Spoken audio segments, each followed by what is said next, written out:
When discussing politics, I often resort back to the fundamentals, the first principles of politics, if you will. And for me, that is capitalism versus socialism. Now, I'm not going to present a tutorial here on what the difference between the two are. I'm going to assume my viewers have that background knowledge, but I will put up a link right here to a great video that goes over the difference between the two. I will say, however, that capitalists in the United States have spent generations indoctrinating the public to believe that any form of social program at all naturally equates to a lack of freedom and is therefore tantamount to socialism, communism, and totalitarianism. All we have to do is define our opponent as being a communist or a socialist or somebody that's going to destroy our country. Whereas capitalism, as the propaganda goes, represents freedom. Under capitalism, in theory, anyone can do anything they want and become a billionaire in the process. Ergo, the belief follows that if a person is not rich, then they must be lazy or uninspired. That's the fundamental belief underlying the version of capitalism that the working class public is sold. In the typical small textile town, the mill is literally the focal point for the entire community. Life revolves around it. The modern textile community, particularly in the newer areas of the industry's expansion, bears little or no resemblance to old-fashioned concepts of a mill town. It's a thriving place whose prosperity stems from one source, the mill's payroll. Salaries and wages paid out of profits provide the spending power, which in turn promptly creates profits for others. This is a simple example of how America's free economy works to multiply wealth in a town as in a nation. Locally or nationally, there must first be basic profits from a basic industry, the financial core which splits and spreads in a chain reaction of many profits and security for all. So tell me, does that describe your reality? Are you enjoying the fruits of a free economy that works to multiply wealth in your favor? Or are you struggling financially? Are you panicked about your debt, your ability to get by? Are you worried about your kids' futures? Are you lazy? Are you uninspired? Are you not working hard enough? Let's review some of the reality. A reality that anyone can confirm by just talking to a baby boomer or a Gen Xer. You see, the reality is that baby boomers and Gen Xers like me grew up in a day when society, even over here in North America, was set up, albeit for just a brief period of about 50 years. It was set up in such a way that allowed working class individuals to not only support themselves and a family, but to buy and own their own homes, to save and invest their money, and to improve their economic circumstances. That's what people call social mobility. Sadly, that social mobility is now gone. And make no mistake, that has been the long-term project of conservative political parties over that same period of time, for about the past 5 or 6 decades. Conservative parties want to conserve the past, but it's not the old-timey past that they tell you about.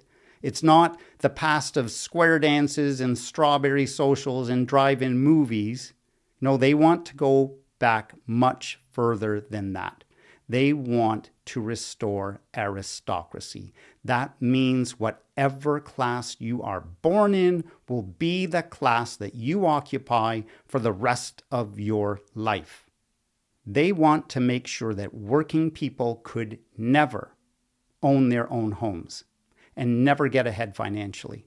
That means that the vast majority of the population would represent endless streams of income for the small minority of the wealthy owner class. Working class people would do all the work to generate the wealth, but they would never come to own any of it. They would build the homes but never own a home.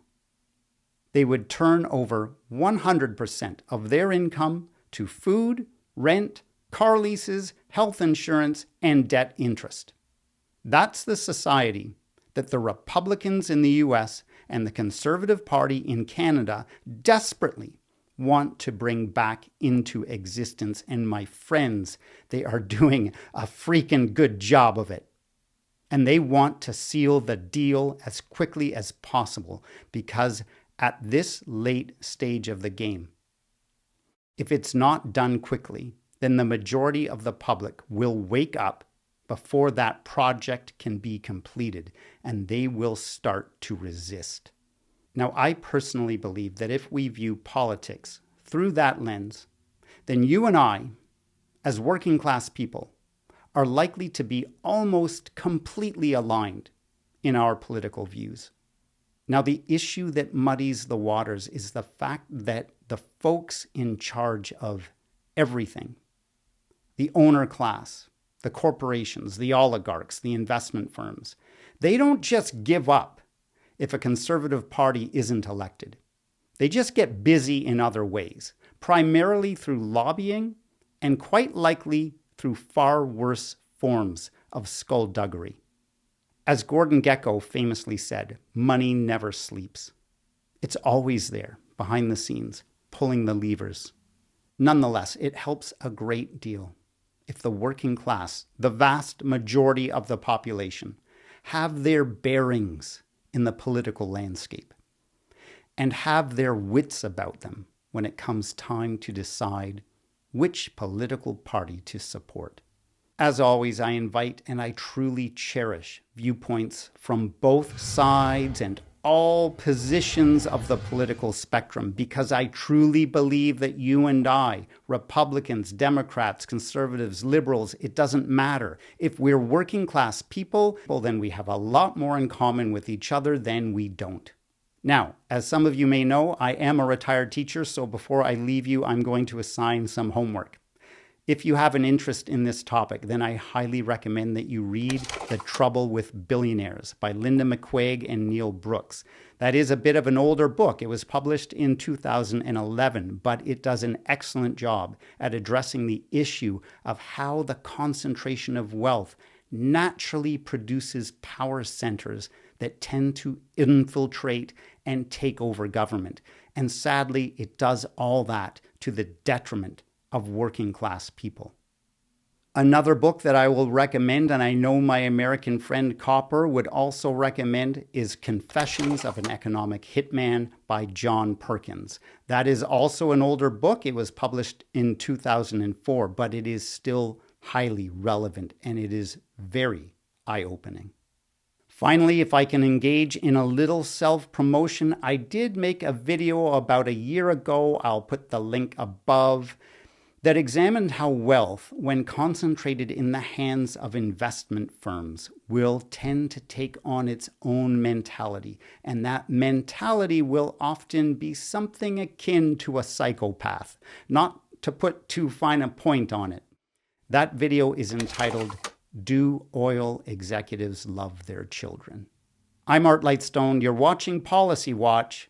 Thanks so much for watching. And if you like this content, please don't forget to like and subscribe, and I will see you in the next one.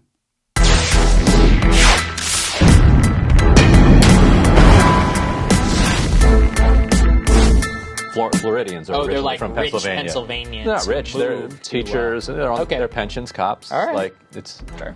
you know, the boomers were allowed to live a normal life and then retire comfortably. Yes. It's like that's done. Don't anybody get their hopes up that you're going to be able to do that. But that was a thing for like a short stretch of American history.